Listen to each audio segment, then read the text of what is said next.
Brian Crawford, Here. Leonard Knapp, Here. Robert Meir, Here. Carol Paris, Here. Jared Rickey, Here. Eula Simeon, Here. Lenore Feeney, Here. and Jason Henry. Here. At this time, as is our custom, we'll have a moment of silence, but I'll take a point of personal privilege to ask that we all think about, and for those of you who are so inclined, pray for Trooper George Baker and his family. As you might know, Trooper Baker died on May 24th. He'd been involved in an automobile incident during the line of duty when he was struck by an automobile. He unfortunately received life-threatening injuries that resulted in his death on May 24th. He had been with Louisiana State Police for 3 years, and prior to that had served in other police departments as well as a veteran. I want to take a moment to remember and or pray for him and his family during our moment of silence.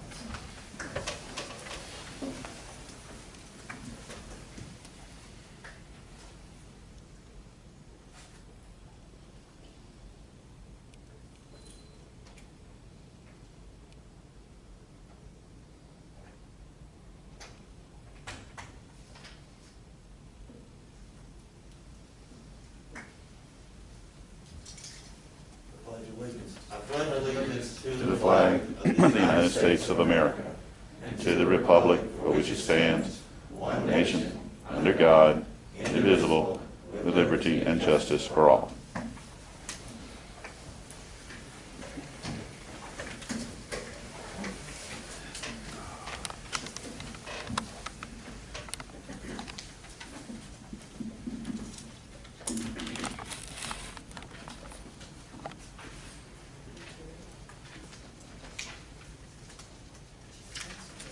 Okay, we have one request. We have one request from Brett, Brett Conrad to speak on a matter on the agenda. Mr. Conrad. Good morning, Commission. Brett Conrad on behalf of Mr. Coates. And we did have an opportunity to submit a briefing on this. I understand that we received briefing, not necessarily timely, we received briefing. So if you want to make some brief comments. I do, and again, I apologize for any untimeliness to the Commission. But If you'll please have a seat at the desk.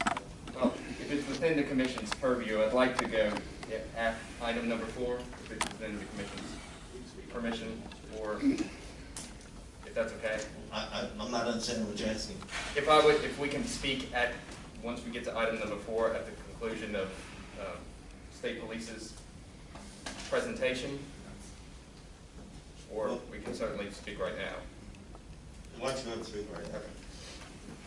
Just in reiteration, Commission, in response to item number 4, which is the State Police's attempt for a retroactive approval of layoff avoidance measures, 17.10.1 specifically provides for the provisions as to how you go about doing a layoff avoidance measure. It specifically states that a layoff avoidance measure must be approved by the director within 14 calendar days after the effective date of the layoff avoidance measure. That is impossible to be done. Now, I understand there's some discussion and I guess this is the State Police's argument, that we can just simply give retroactive effect to 17.10.1, but that's simply not the case. This is a substantive law. It provides for a benefit to the troopers for a merit increase. As I'm sure the Commission is aware, the Louisiana Constitution under Article 10, Section 48 provides that the rules of the Commission has the force and effect of law. And under the law, it specifically states in the Civil Code and in the revised statutes that a law that is substantive cannot have a retroactive effect. Meaning you can't retroactively go back and apply it. It must have a prospective effect. That is an analogous situation to here. The courts, particularly in Bourne versus Slidell, which is the Louisiana Supreme Court in 2015, held that in the event that a law is given a retroactive effect, it cannot impair any contractual or vested right. That is analogous, again, for the same situation that we're talking about, a merit increase to not to troopers just as Mr. Coates. In these circumstances, the commission rules do not provide that the state police or the commission can give retroactive effect to any rule. Analogous to that same situation is any other law, in a revised statute or in the Code of Civil Procedure or the Civil Code, where the legislature enacts a law and cannot be given retroactive effect when it is substantive, which is in this case. I would like to point out, as again, it is a similar situation as here, and simply put, 17.10.1 does not provide retroactive effect. Thank you. Thank you. This is the only request I received. Have you received any? We're going to move to item 1 of the agenda, and it's consideration of March 12, 2020 regular business meeting minutes. Do we have any motions? I would move the adoption of the minutes of the March 12, 2020 regular business meeting. I'll second. Do we have any discussion? Hearing none, all in favor? Aye. Any opposed? The ayes have it, we adopt those minutes. The second item under subparagraph 5 is consideration of the March 24, 2020 emergency business meeting minutes. Do we have any motions relative? So moved, Mr. Chair. Second. Any discussion? All in favor? Aye. Any opposed? The ayes have it. Those minutes are approved. Okay, the next item on the agenda is consideration for request of the executive director review and ratify interim actions approved under the authority of SPC Rule 21.6. And why don't we take each of those individually?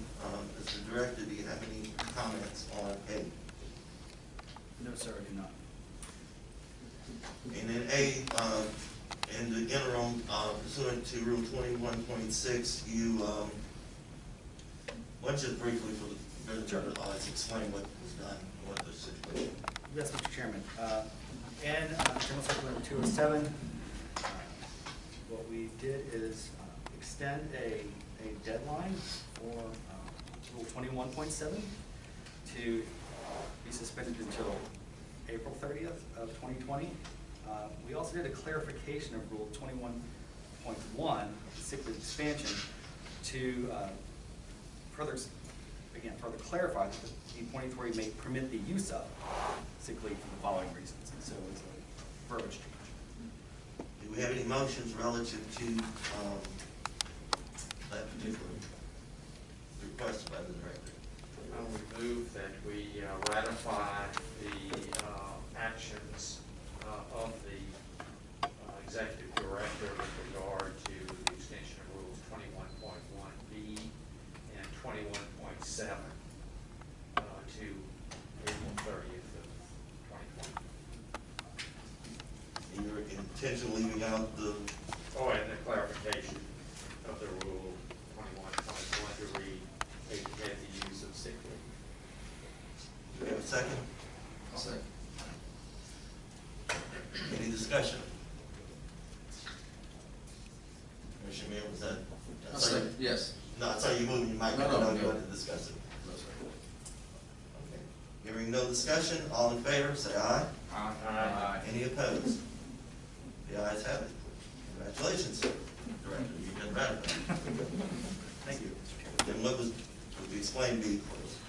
Sure. Again, as with the issuance of General Circular number 202, and in accordance with Rule 21.6, once the governor had extended the information regarding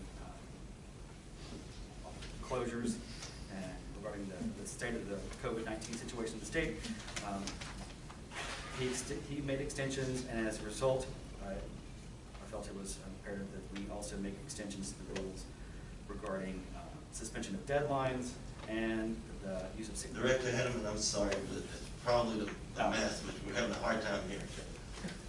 Yes, Mr. Chairman. Again, based on the governor's action to extend the measures related to the COVID-19 pandemic, it was in my opinion, appropriate to also extend the suspension of deadlines for Rule 21.7 and also extend the time frame for which 21.1B would be valid to May 31st, 2020.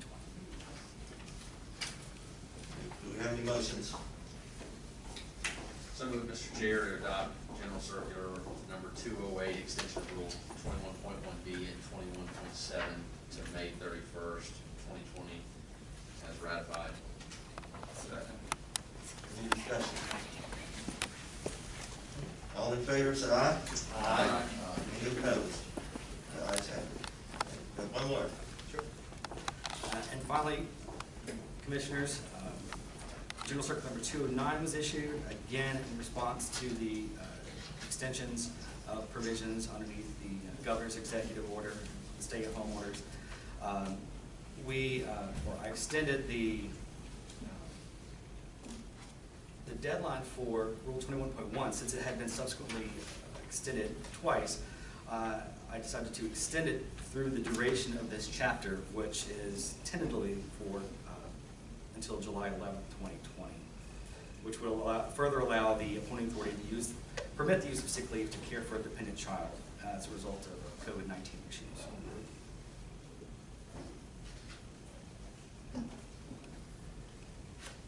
And that would be subject to the clarification that we've already ratified on 21.1.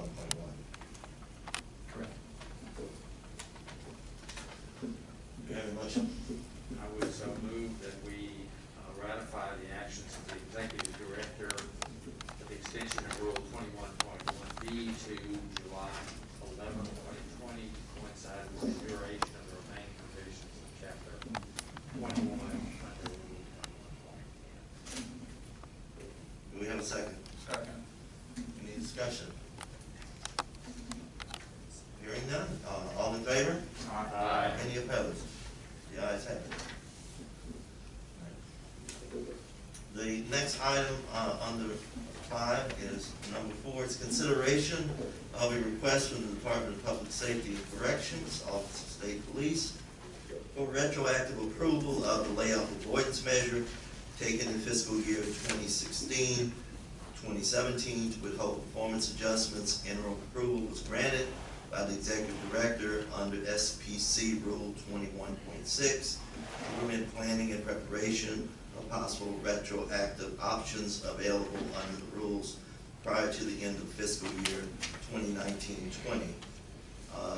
And I understand this representative of the agency to answer questions who's present to that point. Step forward. Identify yourself and have a seat, please. We know who you are, but identify yourself just for purposes. Good morning, Mr. Chairman, members. Lieutenant Colonel Jason Starnes on behalf of the State Police. We're happy to answer any questions or provide testimony or information that y'all are needed. What are the current plans on dealing with, part of what we're looking at is so that y'all can consider how you're going to deal with this issue. Yes, sir. The request that was sent for the layoff avoidance measure for the performance adjustment that was missed in fiscal year 16-17 due to the fiscal status of the state and the agency at the time, that was unable to be provided. In keeping with that approval of that request, carries with it the option within the rules for the agency to go back and provide that within the 3 fiscal year period, which would end this current fiscal year. Happy to announce to the commission that we are in a position that we would like to provide that 3% missed performance adjustment for 16-17, provided that the layoff avoidance measure is approved by the commission. We will process that and make it effective at the beginning of the pay period that we're currently in prospectively. Any other questions from the other commissioners?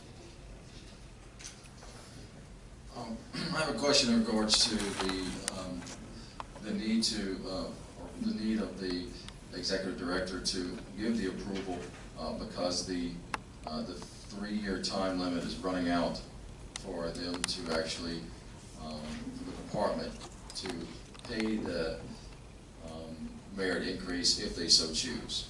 Is that correct, Mr. Hanneman? Yeah. Commissioner Meir, that is correct. I felt because we were coming up on the end of the fiscal year, which actually, I believe the last payroll for the fiscal year begins on June 14th, and according to the payroll calendar. In this commission meeting on June 11th, as with my experience as an HR director in the past, I know there's planning that is involved in preparation of any such adjustment and processes that need to be reviewed in order to implement. So I took action to grant interim approval so that the agency could begin those preparations for possible restorative action. Not that they were guaranteed to do so, but it would give them an opportunity to make those plans and then appear before this commission here on June 11th, right before the end of the fiscal year.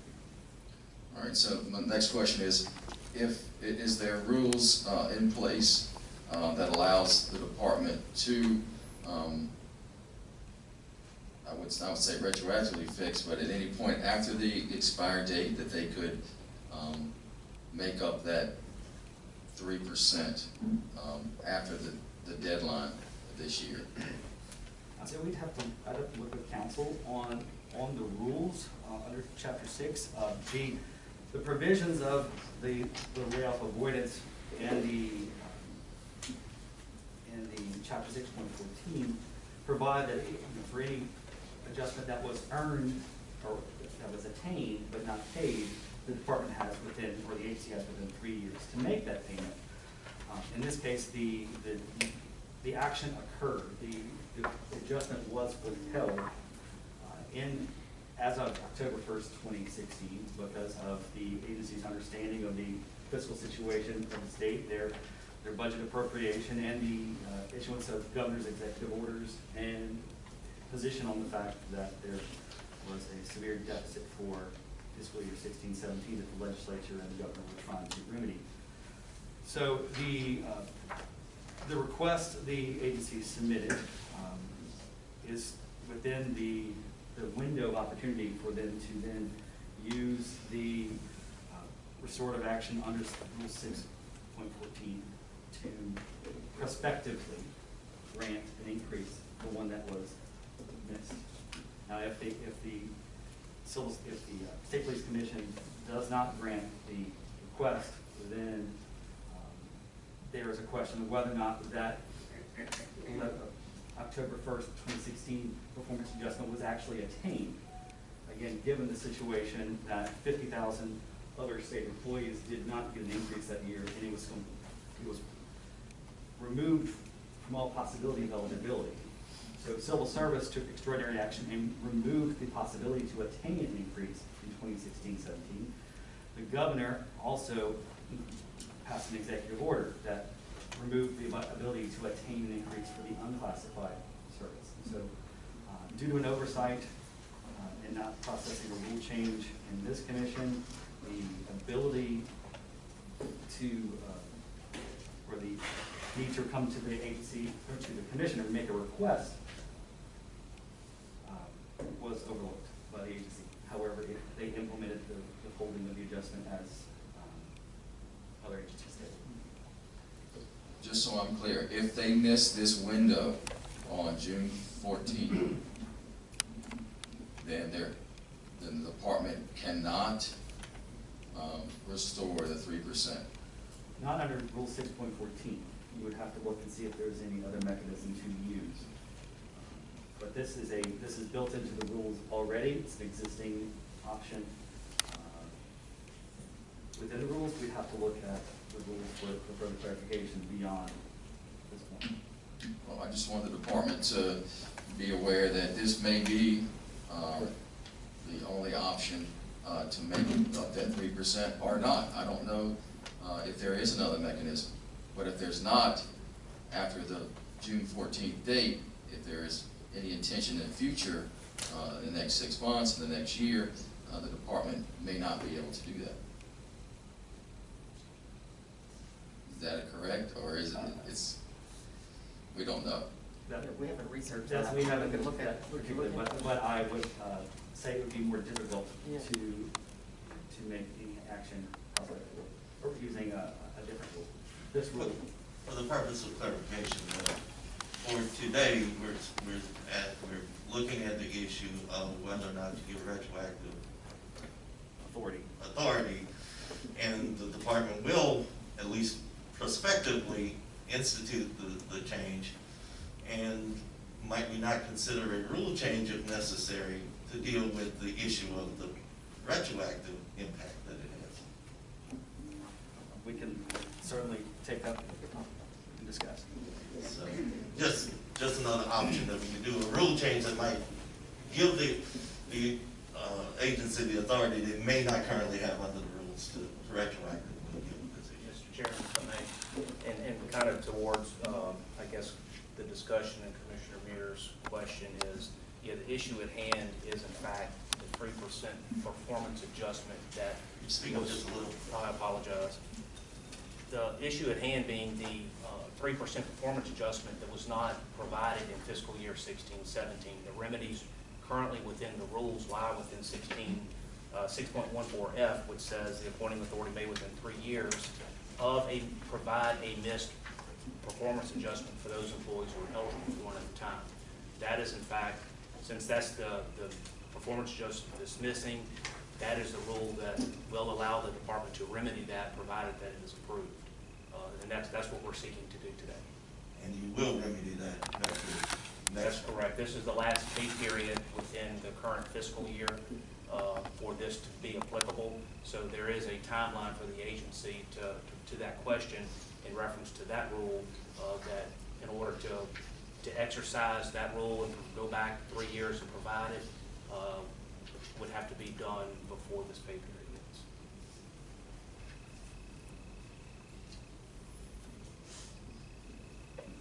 Any other questions? Do we have a motion? I'd like to make a motion to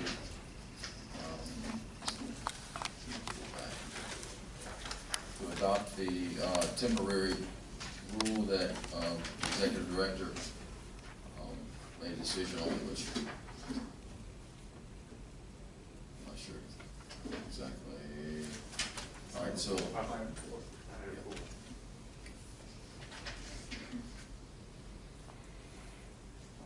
Is it under chapter rule 6.14? Commissioner Weir, the request is from the department itself to approve the layoff for what is measured that was withheld that year. I did grant him approval for planning purposes, but Okay. the request itself we do. So I can make a motion to, for the commission to approve the chapter 6.14 rule. There was no change to the rule, Okay. Commissioner Mayor. It would be consideration of the department's request for retroactive approval of the measure taken. Okay. Withhold adjustment. So I would like to make a motion for the retroactive approval that the department requested in regards to 16-17. I'm sorry, Commissioner. Do we have a second? I'll second. Any further discussions? We've received briefing on these issues from both parties. Without seeing any further discussion, we'll call for a vote. All in favor? Any opposed? The ayes have it. Thank you, Mr. Chairman, Commissioner members. We really appreciate it. Thank you.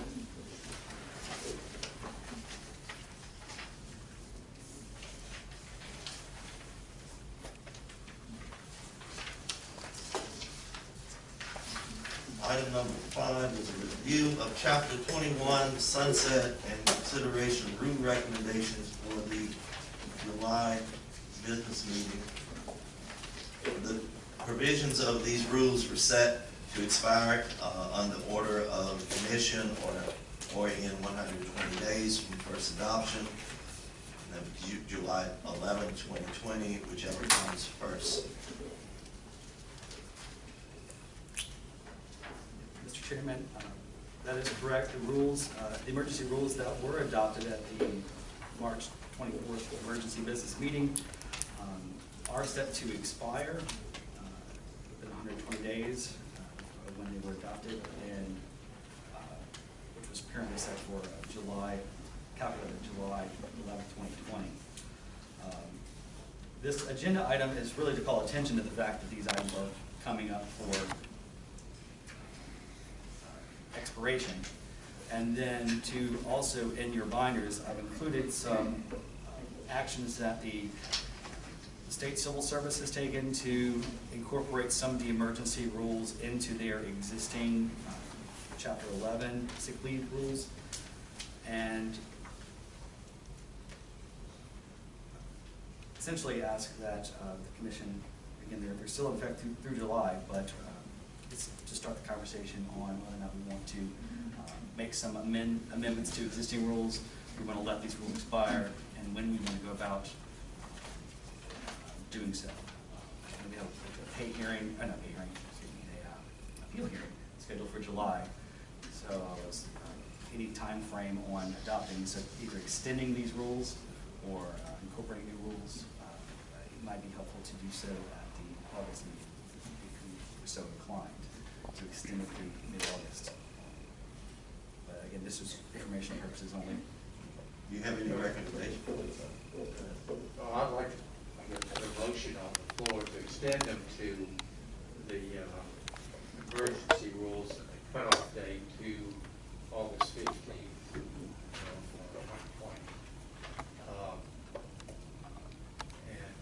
Well, let's just, I think I'd just like to put that on the motion right now, and then let's discuss.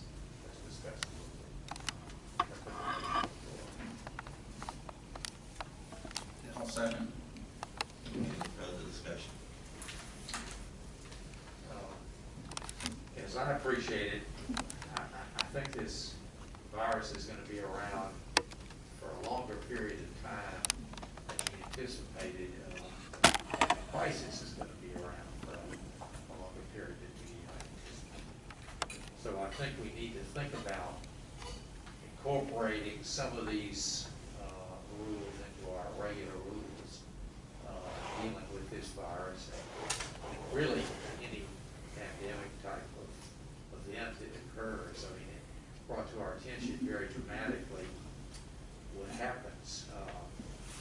We just need to have a provision in our rules to cover these kinds of circumstances more generally. When we get into this, I don't think this will be the last one we have.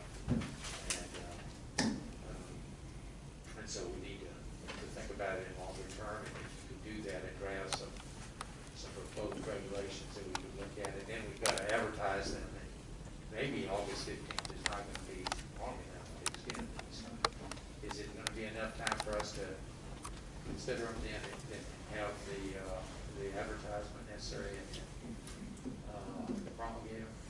We would have a meeting in July, and then we would also have the August meeting prior to the August 15th deadline. So we would be on a narrow window, but I believe we could look at the rules, especially regarding sick leave, and that's the primary rule adoption that the State Civil Service Commission took. Is there was a shift from the philosophy that sick leave was only used for your personal illness to, again, through our leave expansion, we provided that the sick leave could be used, be permitted to take for care of a dependent child. And I believe the Civil Service adopted on an emergency basis, and they're looking to promulgate a permanent rule change as well to further incorporate the ability for an employee to assert a medical need to care for a child, to transport a child to a physician's office for treatment. Something that, again, in all attempts would be be made during outside of regular business hours, but if that's not the case, then the leave that's obtained, the sick leave, could be used for that purpose. And so there's nuances to sick leave that I think would be appropriate to be included in the state police service rules.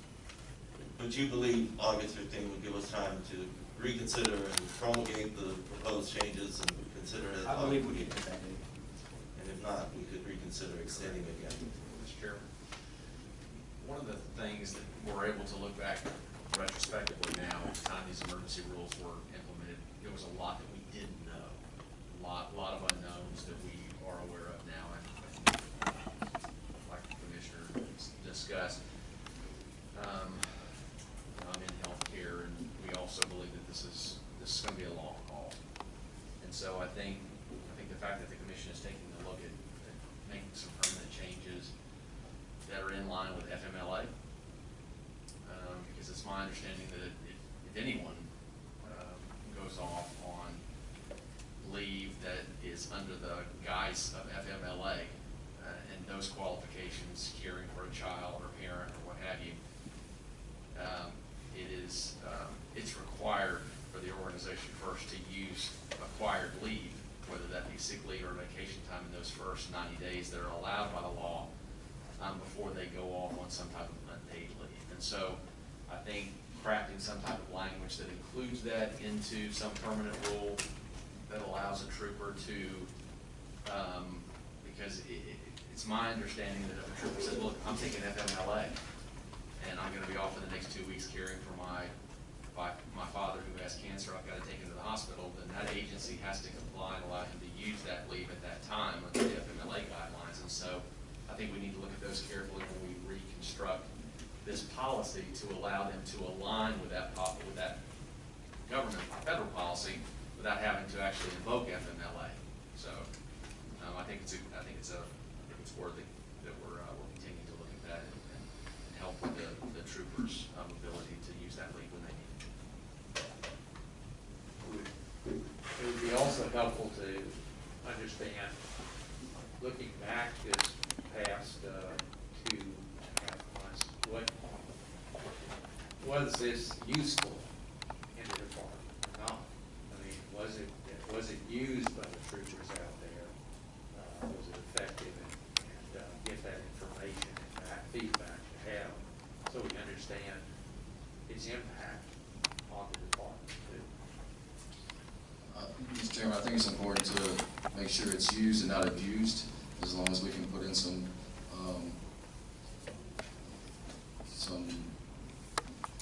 things to maybe prevent that. I don't think it'd be a problem for the department. I think it's great for the employee. There's no question. So obviously, our task at proposed amendments may be broader than we were talking. Does that change your view on whether August 15 is sufficient time? Make every effort. Don't you amend your amendment? You want to extend it to September 15th? That'd be okay. Although lawyers always work on deadlines. Okay. Ooh, that hurt. So you're asking for a continuance in your own chamber? I would amend my motion to September 15th. And I'll second. All right. As amended, do we have any discussion? Okay, all in favor? Aye. Any opposed? The ayes have it. The emergency rule changes have been extended to September 15th, with the understanding that in the interim, we'll use all deliberate speed, hopefully a bit more deliberate than was used last time that phrase was famously used, all deliberate speed to get a comprehensive review of the chapter and potential changes on a permanent basis. The next item is a review of prior State Police Commission agendas and minutes and consideration of clarification as needed. Commissioner, why don't you give a little background to which agendas and which minutes we're discussing?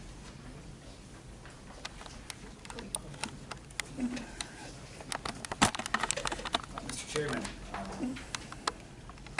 through a review of the record and the wording of the actual complaint filed with by Mr. VA back in 2019, January, at the January meeting, we determined that the term LSTA was improperly and generically used in minutes to describe the focus of the complaint. The minutes properly reflected that the allegations were made against classified members of the Office of State Police. classified members of the Office of State Police are subject to the jurisdiction of the State Police Commission. And the Commission has made clear that the incorporated entity LSTA is not. So therefore, submit an addendum to the minutes of January 10th, 2019, February 14th, 2019, and addendum to the agenda of February 14th, 2019 to properly reflect the allegations made by Mr. Medier and the generic reference to LSTA, and to update it and clarify it that the complaint was actually made against the classified members of the Office of State Police in his complaint. Obviously, this commission has no authority over LSTA, but our authority is over the classified members of state police. As I recall those discussions, it focused on that issue actually came up in our discussions, and whether we were trying to exercise authority over the LSTA, which obviously we do not have authority to exercise. So I guess I'm speaking out of turn since I'm speaking in favor of your motion, but do we have a motion first, and then I'll make my comment. I'll move to accept. I second. Ditto on what I just said. Obviously, this commission does not have authority over LSTA. We do have authority over state troopers that fall within the ambit of this commission's authority. And I think the misstatement in the minutes and the agenda to correct those misstatements would be a good move on our part, because obviously, when you look at the complaint, it was not a complaint against the organization, it was a complaint against classified members of state police service, and which is all that we have authority to regulate. Any other comments? All in favor? Aye. Any opposed? So you will correct by adding an addendum to the agenda and again, it's a paragraph. Correct. That being the last item on the agenda, I'm sorry? Can you stop 1 second? Yes, yes, ma'am.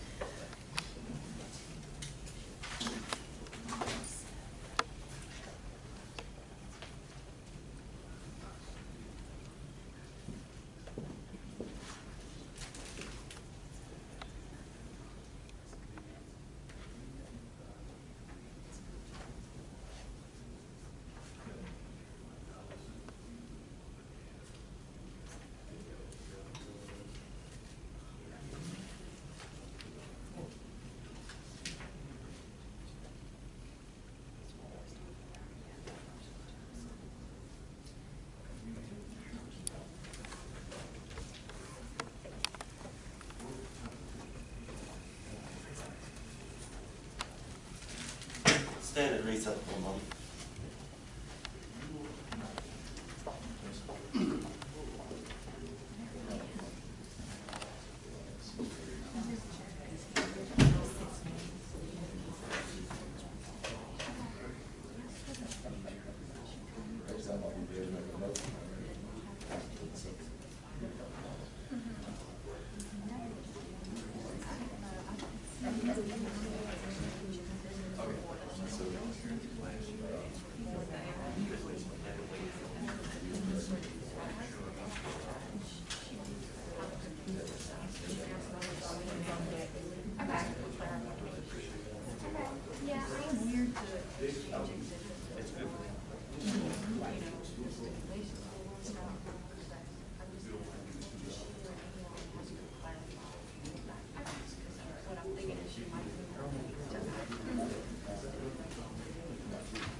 You what? Included anything and everything. Oh, you never Stayed the whole time. You don't stay. Never had. Were y'all testing it? Yeah. You can do it online. Yes.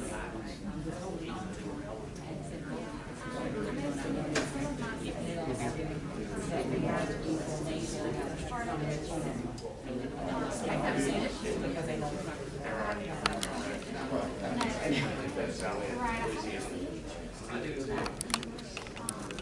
We'll come back to order. Just briefly, just to make sure that we're all on the same page, there may have been in discussions of issues involving classified members of the state police where this commission was trying to promulgate rules, issue circulars that only apply to that. There may have been some casual misstatement that might have included statements about LSTA. And so the purpose of making it clear that obviously no one intended by those casual statements that this commission was asserting jurisdiction over the LSTA, I've asked that we have another motion that makes it clear that this commission's position is and has been that those statements in the process of adopting those circulars certainly was not intended to be a formal position that this commission is asserting jurisdiction over the LSTA. I'll make that the motion. Well, Oh, I thought we had already voted on this motion. we voted on. Yeah, we voted and passed this motion. This will be an additional motion. You're right. So the additional motion is that, to clarify that all the reference is not to the Louisiana State Troopers Association, rather it is to the members of those that are classified members of the Office of State Police. Including Any discussions and comments of, that were just casual discussions about the issue, obviously was not to include an assertion that this commission has jurisdiction over the LSTA. Do you need a second? I'll second that. I'll second. Any further discussion? All in favor? Aye. Any opposed? The ayes have it.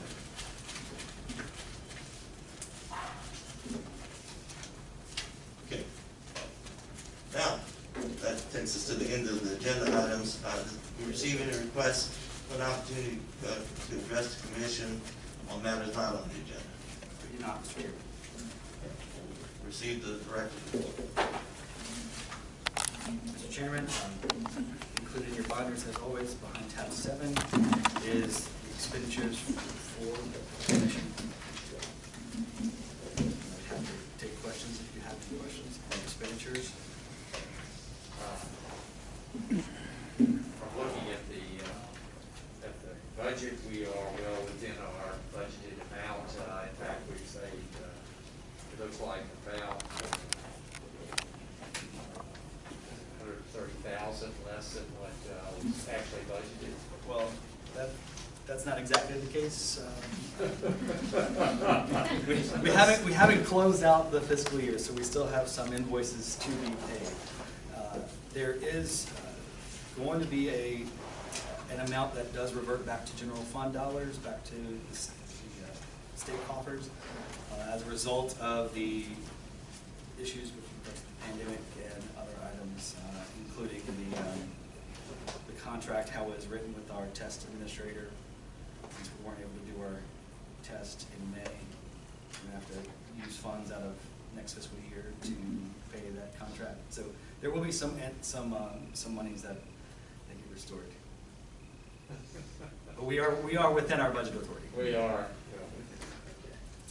And I take it, Executive Director, you'll make it clear to the legislature that we still need the same level of funding or higher, and why it wasn't spent this year was not a lack of. Correct. There are many agencies in the same boat that they're going to have monies that go back this year, but then they're going to be, the budgets are tight for next year. So it's, and that brings me to, unless there are any other questions on the budget. I mean, some of that associated with the COVID and not working in the office, not ordering, not needing supplies and those types of things, so obviously. Not having meetings, not paying their dues, so or obviously travel. next year is that maintains a level of normalcy, all of those expenses will return, and so we need to have the same level of funding. Well, that was communicated to the governor's office. I will give you an update on the budget review process next, and that is that I did appear before Senate Finance on Tuesday for our budgetary review. I did use that opportunity to discuss the progress made this year on electronic cadet testing, especially since we were able to continue with online cadet testing without interruption due to the COVID-19 pandemic. We were able to continue cadet tests for the last several months without issue. Other entities, such as the State Civil Service Office at the front of this building, had just closed their doors, and they still remain closed, but they're working on their phased reopening. Senator Barrow is very pleased with that progress that we've made on that front. That's one of her pet projects, and so she's been very pleased with us in our progress. But unfortunately, like many other agencies, we are going to take a cut in fiscal year 21. We will almost 2%. The budget actually passed the House yesterday with 0 opposition. And it's headed to the Senate for consideration, I believe it's due to the governor by the 13th. And that cut equates to approximately $13,000 for our upcoming year. And we are going to look at all avenues and see how it impacts us.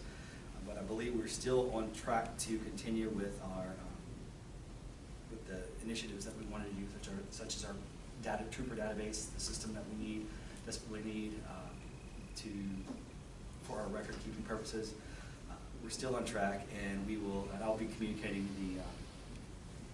obviously the impact that 2% cut will take. But we look like due to some post-retiree benefit changes and some other things, we might be able to absorb it without a large impact to overall operations. 3% or 2%? That's just shy of 2%. Director, I have a question in regards to the budget and the effect on testing. That's a hot topic with the employee. Obviously, they didn't get a chance to test back in May. And now, will the budget affect the idea of possible 2 testing dates, maybe move to 1 for next year, or is that still on track or is it testing? Well, thank you, Commissioner Meir. Actually, yes, regrettably, due to COVID-19, we weren't able to conduct the 2020 promotional exam in May as scheduled. We are moving forward with plans that will allow us to hold the exam in August. However, at this early stage in phase 2 of the reopening, we're still looking at our options with our test site locations and ensuring capacity, and of course, we all hope that we're in phase 3 sooner than later. And regarding the test, we had built into the budget, and that was approved to do testing for twice a year for fiscal year 21. And building that in, it's going to be the plan to continue to do so for years to come.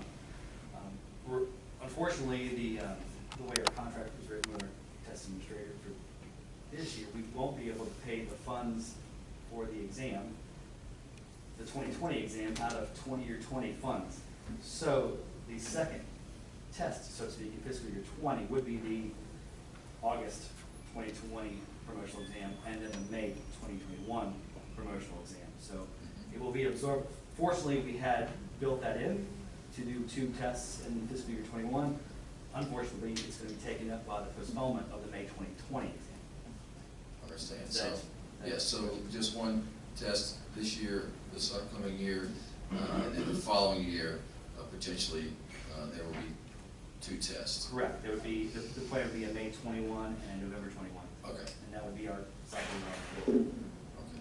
Okay. But because the way we're pushing the promotional exam back to potentially August, Yes. and then developing a new exam for November wouldn't be practical, and we wouldn't have funds to develop and pay the vendor for new exams. Thank you.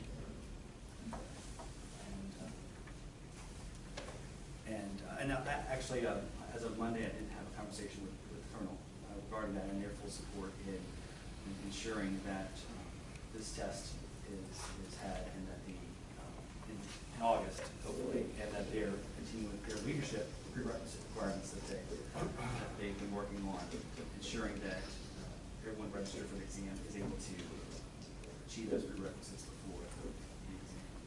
Obviously, they were delayed due to their COVID-19 preparations and other issues with the state. Yes, and that has been announced. Thank you. And that, Commissioners? there are no other questions, that concludes my report. See no questions from you. All right, that takes us truly to the end of the agenda. Entertain a motion to adjourn. All in favor? Aye. Any opposed? The ayes have it.